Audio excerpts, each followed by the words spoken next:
Border guard Bangladesh বাংলাদেশের একটি আধা সামরিক বাহিনী। এর কাজ হল মূলত বাংলাদেশের সীমান্ত রক্ষা করা। এর সদর দপ্তর ঢাকার পিলখানায় অবস্থিত।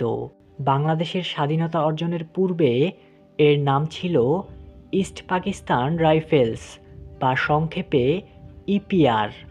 বাংলাদেশের স্বাধীনতা অর্জনের পর ১৯৭২ সালে এর নাম হয় বাংলাদেশ রাইফেলস বা সংক্ষেপে বিডিআর। ২০১১ সালে পুনরায় নাম পরিবর্তন করে রাখা হয় বর্ডার গার্ড বাংলাদেশ বা সংক্ষেপে বিজিবি। ২০১৬ সালে এই বাহিনীতে সর্বপ্রথম নারী সৈনিক যুক্ত হয়। আজকের এই পর্বে আমরা জানব বাংলাদেশের সীমান্তরক্ষী বাহিনী বিজিবি সম্পর্কে।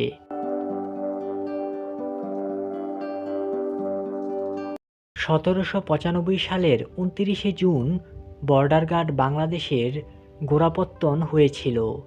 তখন বাহিনীর নাম ছিল রামগড় লোকাল ব্যাটালিয়ন। সৈন্য সংখ্যা ছিল ৪৪৮ জন। ৬ পাউন্ড গোলা, ৪টি কামান এবং ২টি অনিয়মিত অশ্বারোহী দল নিয়ে রামগড় লোকাল ব্যাটালিয়ন গঠন করা হয়।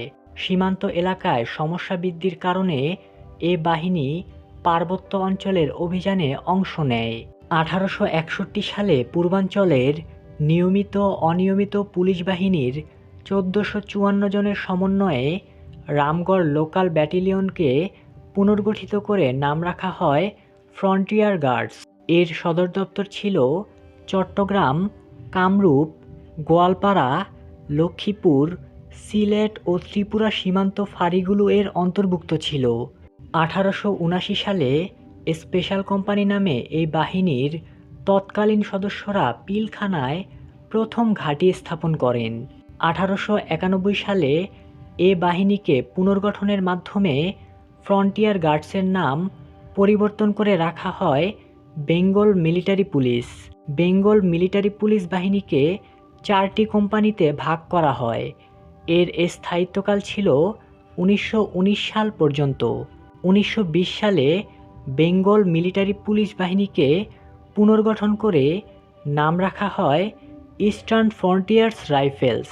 ইস্টার্ন ফ্রন্টিয়ার্স রাইফেলসকে ১৬টি প্লাটুনে ভাগ করে সীমান্ত রক্ষায় নিরাপত্তার কাজে নিয়োজিত করা হয়। এর স্থায়িত্বকাল ছিল ১৯৪৬ সাল পর্যন্ত।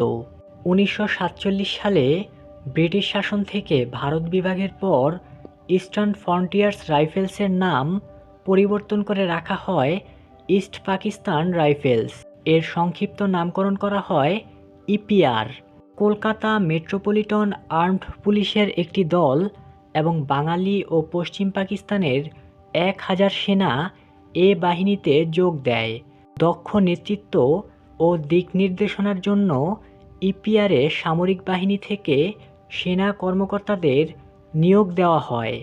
দেশ স্বাধীন হওয়ার পর ১৯৭২ সালের ৩ মার্চ ইপিআর বাহিনীকে পুনর্গঠন করে এর নাম রাখা হয় বাংলাদেশ রাইফেলস বা সংক্ষেপে বিডিআর। ১৯৮০ সালের ৩ মার্চ থেকে এ বাহিনীর স্বীকৃতি হিসেবে সরকার একে জাতীয় পতাকা প্রদান করে। ১৯৯৭ সালের ১৬ মার্চ বিডিআর বাহিনীর জন্য ৩ রঙের সংমিশ্রণে ছাপা কাপড়ের ইউনিফর্মের প্রবর্তন করা হয়। ২০০৯ সালে পিলখানা সদর দপ্তরে ঘটে যাওয়া ইতিহাসের বিভীষিকাময় নারকীয় হত্যাকাণ্ডের মধ্য দিয়ে বিডিআরের ২১৫ বছরের গৌরবময় অধ্যায়ের ছন্দপতন ঘটে। এ বাহিনীর নাম ও পোশাক পরিবর্তন করে নতুন আইন প্রবর্তন করা হয়। ২৩শে জুন ২০১১ সালে শেখ হাসিনা বিজিবির পতাকা উত্তোলন করেন।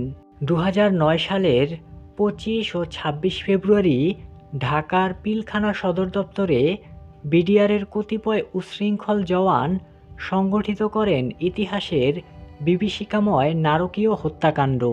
কিন্তু বিডিআর আইনে দোষীদের নগণ্য শাস্তির বিধান থাকায় আইন পরিবর্তনেরও প্রয়োজনীয়তা দেখা দেয়।